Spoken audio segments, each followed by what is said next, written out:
Yo, what's going on, guys? Doug Sensor Martin here. Hope you guys are having a great day. And today, I'm bringing you guys a brand new video. I'm wearing this cutoff that's a little bit old. I haven't worn this thing in like 2 years or anything, but I have a lot I want to talk about in this video. A lot of stuff going on with the FaZe and the Tfue drama. I'm not really going to get too involved into that, but I want to talk about my experience at FaZe Clan and what FaZe Clan means to me while doing like a commentary. What are you smirking about? You smiling about it, girl? I want to talk about what's happening a little bit in FaZe. I don't want to get involved in the drama and the legal stuff. That's not my place. But I want to talk about what it means to me. And I also want to commentate over this 25 kill gameplay I got in Blackout. My personal record. My girlfriend's heard this like 4 times, so I can see her shaking her head at me. But it's a really good gameplay. I hope you guys enjoy it. I'm really hesitant uploading Blackout on the channel because I feel like it's not going to do well. So if you guys like it, please leave a like on the video. With that being said, drink some cherry limeade, sit back and relax, and tune into the best stream on Twitch, twitch.tv/censor. And yeah, let's just get into this. You look like a cherry. Alrighty guys, so this is going to be a little bit weird. I'm going to have to mute the audio that you guys see on the screen right now because my live stream audio with the gameplay and my actual webcam, because I was live streaming this game when this game happened, is way too loud. So I'm just completely muting the Blackout audio towards the end. I'll probably put it back on so you guys can see I just hit my mic. I'm sorry. But there's a few things I really want to talk about in this video. So as you guys know, there's a Tfue drama, the Banks video, all that stuff. I'm not really going to talk too much about that. It's just not really for me to say. But what I do want to say, and I saw Jeb's video talking about this about a week ago or so, and it made me want to reflect on my experiences and my journey in FaZe Clan as well, and kind of give you guys, like, I guess, my thoughts on, I guess, success, money, fame, social media, rising to the top, being at the top of your game, whatever your game might be, and how it makes you feel when you're on the top, how it makes you feel when you kind of slow down, because you guys know I haven't really uploaded at all this year. Like, I literally took probably like a few months off, honestly, of YouTube, of like not really consistently uploading until now, because I didn't want to start uploading until I felt like I was ready to go. I really just want to take some time to just slow down, get my house renovations done, get everything done, and just get situated first before I started going full force into it, because it just didn't really feel right for me, and I felt like I needed a little bit of a break, and I feel like a lot of other people feel that same way too sometimes. So hope you guys can understand that. But I've been on the top of my game before. I've won Call of Duty championships. I've won 2 championships for FaZe Clan. I won the first ever championship for FaZe Clan with the team back in 2014 on Ghost as well. So I've been in those situations before, not necessarily with the Fortnite thing in Tfue, because Fortnite's on its own other level. I mean, Fortnite's way bigger than Call of Duty, especially now. I mean, Fortnite is massive. This dude Tfue is known as the best player in Fortnite, best player, best gamer in the world. I mean, FaZe even themselves say it. I mean, the success that this guy's had is unreal. And of course, I don't really know him. I have nothing against him. He seems like a nice guy to me, and he's young. He's like 20 years old. He's making all this money, and it's crazy. And he's really just setting like new boundaries for gaming and esports. And it's really interesting to see, like, with Ninja and Tfue, Fortnite and Fortnite esports, how it's changing the game, because I've been around Call of Duty esports since the beginning. I've been around since when I won the national championship, literally having like 30 people watching me, to now there's like hundreds of thousands of people watching tournaments live. So it's really cool to see where it's blossomed and where it's grown to, and it's really interesting to see how Fortnite and the Fortnite world kind of transcends gaming, because it makes it more mainstream, if you ask me. So a lot of stuff I want to talk about. So first thing I want to say, obviously, I'm back and I'm uploading consistently. I'm going to be going to Atlanta. My face is all red and fried. I'm probably going to get even more fried when I'm in Atlanta, because it's really hot down there right now. On Thursday, I'm leaving for Atlanta. I'm going to be making a Q&A out there. I saw all the comments and the questions in the other Q&A I did, so trust me, I'm going to address a lot of that stuff in that. But that's the first thing I want to say. Thing I want to say number 2, FaZe Clan and how it's really changed my life. So I joined FaZe Clan back in late March of 2014. I don't know the exact specific day. I could probably find the tweet if I look back at it from either FaZe or from my own Twitter social media account. But just to give you guys a little bit of a backstory on me, and if you guys forgot, because I feel like it's always good to make these videos as a reminder in a sense, because I haven't uploaded in so long, and I feel like I kind of have to like remind people, because I see these comments all the time on my YouTube channel. I see it sometimes on Twitch as well. Like, literally, if you go to my Twitch, I have the FaZe logo like right under my webcam right now. My name is FaZe goddamn Censor, all right? And my YouTube channel is called FaZe Censor. People are like, are you still in FaZe? Like, if you literally take a little bit of time off of social media, people will question you on that, and I've seen it with other people as well. So it's not like I'm being biased or prejudiced against or any type like that. Like, it's not anything like that at all. I don't even know why I'm saying prejudice. I'm like really fried right now from the sun, guys. It was so hot out today, but I just really want to remind people of where I came from. So back in 2013, I want to say, I saw Nate Shot blowing up with Optic, and I said, dude, I was in college. I just dropped out, or I won the national championship. I went to college, and I just decided to stop going to college full time. I don't like using the word drop out, because I plan on going back to school if gaming didn't work out for me. I was like, all right, I'm going to give myself 1 full year. I'm going to work so hard every single day, and I'm just going to see where this goes. And after about a couple of weeks of coming back in the Call of Duty space and seeing Nate Shot and Optic and kind of his rise to fame, kind of like how we're talking about this whole drama with Tfue and Fortnite esports, kind of like how he blew up. It was a little little bit different for Nade. Nade was like the king, and I still feel like even with Tfue and Ninja and these Fortnite dudes, because I'm around at this time and I've been around back then, I feel like Nade shot was a lot bigger and a lot more important than what Ninja and Tfue are. And I know like Ninja and Tfue are way bigger, they have way more numbers, way more followers, Fortnite's a bigger game, but there was just something about it, and a lot of the OGs who were around at the time might feel the same way as me too. I just felt like Nade Shot was the first guy ever to ever become like a huge esports mainstream guy, in a sense. Like, he was the first guy to get sponsored by Red Bull. He was the first guy who started this path for me and this career path that I took. And a lot needs to be said about Matt. I don't really talk to Matt that much. We're on good terms. We used to really not like each other when we were younger, but now we're pretty much on good terms. I don't really speak to him that much though, but I'm just trying to say, Matt was like that first dude, and he was my inspiration to say, yo, I'm going to stop going to school, I'm going to come back to gaming full time, and I'm going to try to make a career out of this. And I really quickly found out, because Matt didn't like me at the time, that there was no chance if I wanted to make a career in gaming that I'd do it on Optic Gaming. So I was like, all right, well, if it's not going to be these guys, it's got to be FaZe Clan. I mean, FaZe Clan, they just made a team in Call of Duty MW3. Moving into the next Call of Duty title was Black Ops 2. That's the game I didn't play. I think they had a team of champs in Black Ops 2. I'm not too sure. But then Call of Duty Ghosts came out. They still had a team in Ghosts. And I made my brand new team. It was called Strictly Business. It was me, Apathy, Saints, and Dito. We beat everybody. We beat the Complexity team, who was like the God Squad. We beat FaZe at every single tournament, like nonstop. It was... Honestly, it was like the easiest match ever. Like, we kept 3-0ing them every single tournament. I think we won 4 tournaments in a row in the span of like 2.5 months of just constantly 3-0ing them, including champs. And at that time, one of the players on FaZe was called Proofy. You guys know him if you're Call of Duty Esports. He wanted to have his own FaZe team. Temper, Banks, and FaZe Clan didn't want to get rid of Proofy at the time, so they decided to divide us into 2 teams. So they had a FaZe Red, which had Replays, JCap, Theory, and they picked up a 4th, and then FaZe Black, who had Proofy, and they picked up 3, and this was right after champs, so they picked up me, Saints, Formal, and we had Proof as our 4th. We played for about a week. We were really good. Proof left for Optic because Optic had an opening. I think he joined for Mbos, or I don't even know. I can't honestly remember. I can't tell you guys. I think it was Mbos, and it was Scump, Proofy, Clayster, and Nade Shot at the time. And it was me, Saints, and Formal looking for one on FaZe Black. I was probably on this team for less than a week. I didn't know anyone in FaZe. I just got welcomed to the team. I was really excited to get started. I wanted to do exactly what Nate Shot was doing, but in my way, I guess, because you can't be the same person. But I wanted to win championships for FaZe. I wanted to build FaZe Clan competitive. I wanted to make FaZe Clan Call of Duty mainstream. And I wanted to just be the best role model I could be. I really wanted to be a good role model. That was like one of the most important parts of my ideas and my brand that I wanted to do. Like, no matter what happened at this time, and keep in mind, guys, like at this time, I didn't have millions of subscribers on YouTube or on social media and followers or anything. I was a really small dude. I think I had 30,000 on Twitter. I didn't have a YouTube channel at all. I barely live stream. I didn't have an Instagram account. I had none of that stuff. But I had intentions on becoming a really influential role model for the community and just showing people that you could work out and also win at the highest level in video games at the same exact time and just stay in good shape. And that's really what I wanted to preach to people. And that was basically my entire agenda that I had, that I pushed. So I ended up getting into FaZe Clan. A week went by. The guy who got me in the team left. So I felt like they were probably just going to drop the FaZe Clan Black team completely.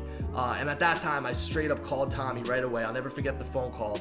And at this moment, I just had so much more confidence. Like, Temper, like, he was the first person in FaZe who really drastically changed my life, because I had a lot of high hopes, but once Proofy left and went to Optic, I really felt like FaZe was just going to drop us, and I was going to have to start over from square one and figure out what my next move was going to be. I called up Tommy on the phone and I said, yo, I know you only have this team because of Proofy. If you don't want me and the other guys, I totally understand.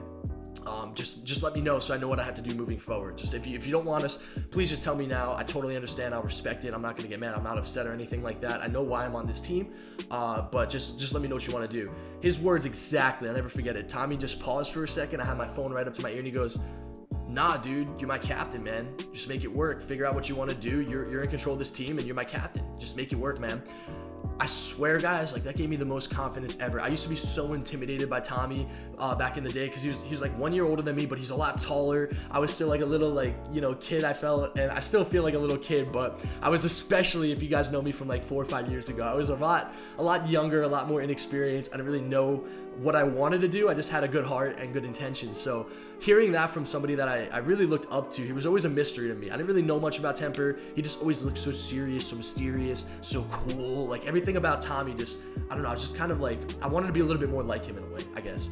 So when he said that to me, and I was always like a little bit nervous speaking to the FaZe guys, because they're a little bit older, a lot taller. Like, these freaking guys are giants. They're like 6 foot, I think Tommy's like 6'2" or 6'3". Banks is like 6'4". Like, these dudes are just freaking huge human beings, and I'm this little like 5'11" dude. Like, they tower over me.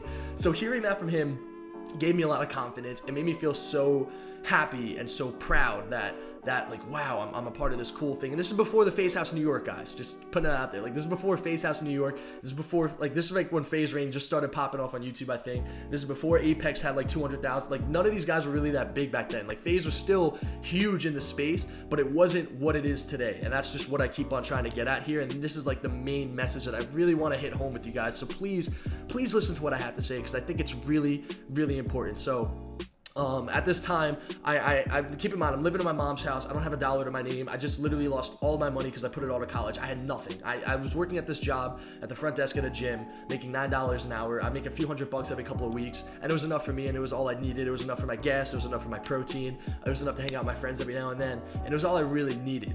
But I really had high hopes and dreams. Like, I really just wanted to make something of myself, and I figured this was just the perfect opportunity. Like, FaZe Clan just told me that I'm their guy, and they trust me, and they just want me to make it work. So they told me those words, make it work. And I just knew in my head that was my priority, and there was nothing else more important. I had to win, and I had to make this work, because I wanted to do it more than anything, but I just knew this was my perfect opportunity, and I wasn't going to let it go. So with that being said, I'm a captain. I got control of the roster. People want to play on FaZe. I was at the top of my game at the time. We just won an event. We got 4th at champs. Like, players really were impressed with me, because I took a year off, and then I came back, and I was just instantly winning and having success. And I couldn't have done it without Apathy, honestly. Like, that dude was my rock throughout everything. Like, he came back into the scene at the same time as me. I knew Apathy from Black Ops 1. I knew what he brought to a team. I thought he was the perfect fit. We had a really good talk at this event before Ghost came out, and we were just completely on the same page with each other. And I just knew if I was going to make any success in the Call of Duty scene, I needed this guy by my side, and I'm just so grateful to have him, because I don't know where I would have been. Apathy was a huge part of my success in Call of Duty in the beginning. We won a tournament. Apathy was the best player on our team. We got Karma on the team. We had Parasite on the team, Apathy, and he was by far the best player on our team. He went above and beyond at the event. We win the first championship for FaZe. We go into the new Call of Duty Advanced Warfare. Me and Apathy were a team of 2 on FaZe. The other 2, Karma and Parasite, wanted to go. I think Karma went to Optic, and Parasite, I don't know what he did. He was just being weird. He didn't want to stay with us anymore. He thought he was too cool because he won again, and he was like on the top. But it was completely fine. As long as I had Apathy, I felt okay. So I picked up Slasher and Aches. We win the next event. First thing, we beat Optic, and that was like a life-changing experience for me. It was such a huge deal. It really solidified myself as a really good player, and a lot of people had a lot of respect for me at the time. So I was just really happy and fortunate to be a part of FaZe. And at this time, I was starting to upload consistently on YouTube. I started gaining some traction. I think I hit like 250,000 subscribers when we beat Optic in the finals, or I was just at 200,000. I was just about to break it, I think, when we beat them, because it was in November. And I remember hitting 200 or 250K back in December of 2014. So at this time, I started getting momentum, and I started feeling really good about myself. And I'm like, dude, this is actually becoming a reality, and it's happening so fast. Like, my YouTube's starting to take off. We're winning. I'm doing this on FaZe. Like, I was just so proud, man. I just felt so good to be a part of this team. And then obviously they wanted to make Aches the captain of the team, and I just ended up getting shafted and not being able to, like, they gave me my second team, which was awesome, and I'm grateful for it, but I really just didn't have any moves. There was no good players to play with. There was nothing. Like, I had nothing. I had Proofy, I don't want to say it because I love Proofy and Study, but I had Proofy, me, Study, and Apathy. It just didn't work. We didn't qualify. The team wasn't that good. I mean, I could have had a lot better talented players at the time. Like, if I had control of the roster on FaZe, I probably would have kept Slasher and Apathy. I would have dropped Aches, and I would have picked up Attach, who's, ironically enough, Attach became a huge part of FaZe later on after I got booted off the team that year. So I would have definitely kept Attach, and I think we would have won a lot of championships. Who knows? It's all hearsay. But I kind of got forced out. I went into YouTube. I started doing my thing, and I started collabing with a lot of the guys at the FaZe House in New York. This is when Rain started really popping off. Apex, Blaziken just got introduced to FaZe. He was popping off. Banks was making YouTube videos. Temper was making YouTube videos. Tico was making YouTube videos. Adapt just moved in a few months later. FaZe House New York was popping. They always constantly, like, Tico and Adapt every single day. Tico, Adapt, Blaziken every day would just hit me up. Yo, Doug, what are you doing? Let's make videos. Yo, Doug, come through. Let's make videos. And I felt a little bit weird because I didn't want to feel like I was using anyone in the team, because I still felt relatively new. I felt like my place was to be a pro player. I didn't really feel like an entertainer, but I really learned a lot, and I felt grateful because these guys would constantly invite me. I never felt like I was like intruding in on anyone. I never wanted to feel that way. I didn't want to feel like a leecher. I didn't want to feel like anyone owed me anything, because I never feel that way about anything. But these guys really took me in, and they really taught me the ropes of YouTube, and YouTube really changed my life, man. Like playing competitive Call of Duty, winning championships on FaZe was great. And keep in mind, guys, back then there was no salaries. I didn't get $1. Like I think I made a couple of dollars off the AdSense from the FaZe Clan YouTube videos that I'd be in, and they would pay me that, but it was nothing crazy, and I didn't really care. I just really cared about just doing something cool and just being unique and just having fun.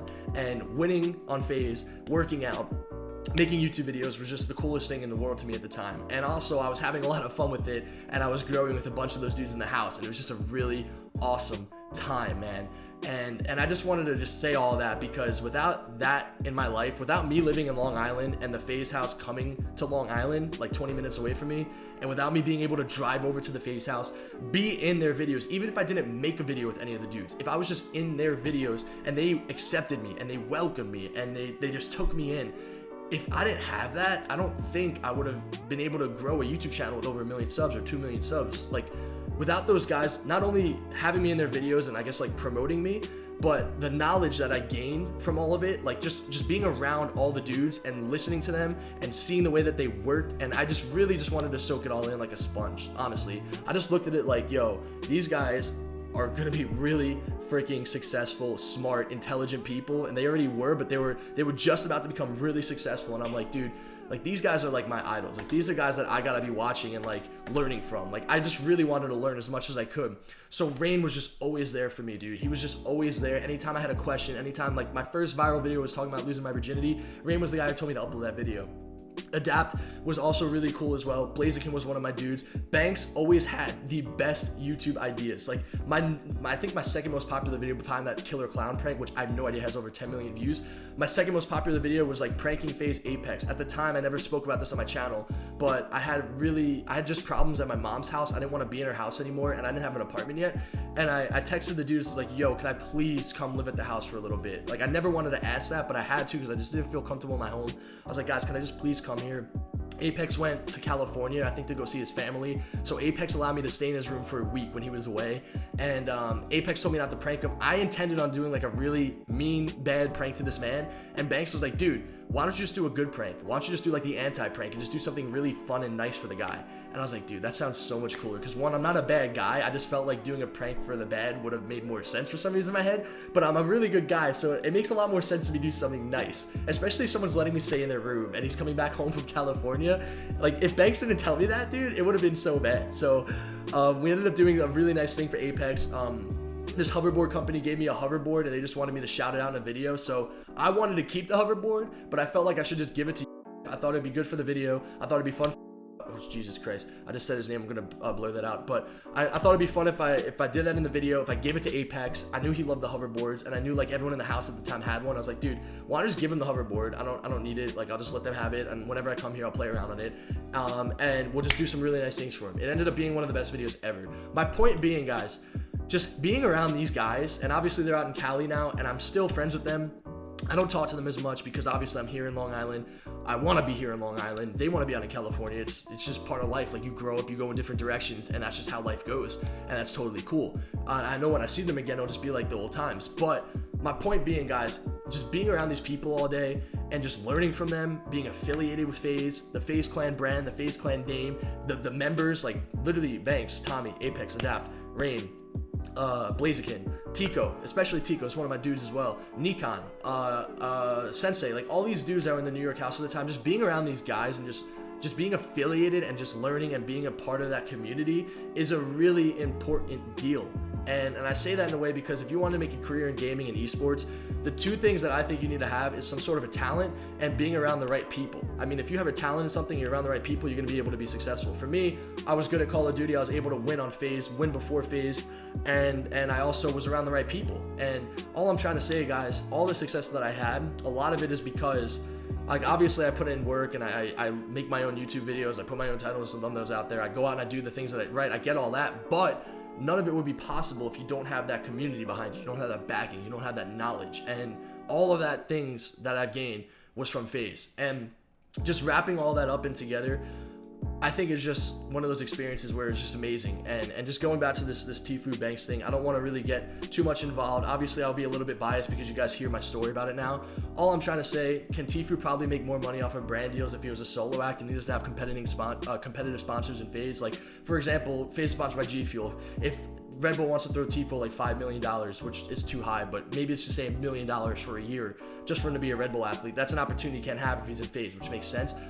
But all I'm trying to say, guys, is this. A lot of his success is obviously being really freaking good at Fortnite, but also learning from these dudes. And yeah, you outgrew your contract and you're a lot bigger than what you were when you signed the contract and all that stuff. But I just really feel like at a point it just comes to like, dude, like, I mean, I'm pretty well off, man. I do well. This dude is like 100 times more successful than me. It just comes to a point where it's like, man, like, how much do you really need in life, you know? Like, how much, and I don't want to say he's greedy in any way because that's not what it is, but it's just the mentality of like always being able to do more. And there has to come a point in your head where you just say, man, like don't I have enough around me already? You know, like I don't think he wanted to make that lawsuit and get in this huge thing with FaZe. I never think he wanted that, and FaZe didn't want that either. So I don't know, just if it was me and I was in that position and I'm making as much money as this man is making, I would just be like, dude, like, can I be making more money if I'm a solo act? Maybe. Can I be doing more money, more deals? Like, maybe, sure. But like, I feel like you just owe a part of yourself to just like finding a resolution. Like, maybe you don't want to be in FaZe forever. That's completely fine. Maybe you don't want to be in it for 3 years. Okay, that's fine. But like, and $1 million salary a year just to be affiliated with FaZe is insane. Like, that's insane to me, man. It just seems like FaZe really wants to hold on to the guy that they brought up, which I totally am behind. But if I'm Turner, I just feel like there should be a way for you to just like behind closed doors, be able to negotiate some sort of a deal where you're like in FaZe for another year or like a certain amount of time, and you just fulfill certain, so that FaZe could get what they want out of this, and then you could just go on your own way. Like, for me personally, a lot of my success came from FaZe Clan, and I feel like Tfue's was a lot from FaZe Clan as well, just learning from the guys, being around the guys, kind of like how I was too when I was in the New York house a lot, just learning from these dudes and just being around them and just being able to pick their brains on things is really just important. Like, knowledge is a lot more important than like short-term game and short-term money to me. So I just feel like, in my opinion, you should just find a way of just making those guys happy and just do enough for them so you don't feel guilty in any way. So I don't know, like, I'm not him and I can't speak on his behalf. I'm sure he's a nice dude and I'm sure there's some things that I just don't know, but I just feel like there comes a point in life where it's like, man, like, how much more money can you possibly need? And I just feel like it's more important about keeping and maintaining relationships with people, especially people who helped you come up from nothing. So I'm sure a lot of those guys still like him. I'm sure a lot of those guys are friends with him behind the scenes. I don't know. Like, I'm just speculating. I'm here in New York. I'm not in California. I'm sure they still want to be friends. I'm sure they wish none of this ever happened. But I just feel, in my mind, in my experiences, money is great. Money's going to come and go. It's going to come in waves. But the most important thing is just maintaining your relationships with people. Even if like you're not best friends with them, just maintaining relationships with people goes really far in life. And I just think if you know your core values, and obviously if Turner's like 20 years old, so I'm not going to be like like trying to give a motivational speech for him or anything, but you learn a lot. And I'm 24. I've learned a lot in the past few years. So I just really feel it's important to maintain your relationships with people. So I don't know. I just wanted to say that to you guys. We got a 25 kill gameplay. I'm just going to let this game, chill out for a little bit, but I just want to talk a little bit about that and just like kind of, one, show you guys why I was in FaZe, why I got picked up by FaZe, what I do for FaZe. Two, my opinion on a little bit of that drama without really like trying to get too involved. I just really think it's important to maintain relationships with people over money. I just think money's going to come and go, but relationships are more important and they're valuable and they're just something that I think are really, really important in life. And three, we had a really dope 25 kill solo gameplay in Blackout. So if you guys enjoyed the video, please leave a like on it. Comment down below what you guys think of anything that I said. If you guys want more videos like this, please leave a like on it as well, and comment if you guys want to see more. And check out the live stream, twitch.tv/censor. I'd love to upload more Blackout to this channel, but Blackout's not Fortnite. Like, if Blackout was getting views like Fortnite, I'd be fucking the next Tfue, right? But like, Blackout's just not as big. But if it was, if you guys want to see more of it, I will upload more because I stream Blackout at least 5 times a week on twitch.tv/censor. So thank you all so much for watching. Hope you guys have a great day. It's been your boy Doug Censor Martin, and I'm out, guys. Peace.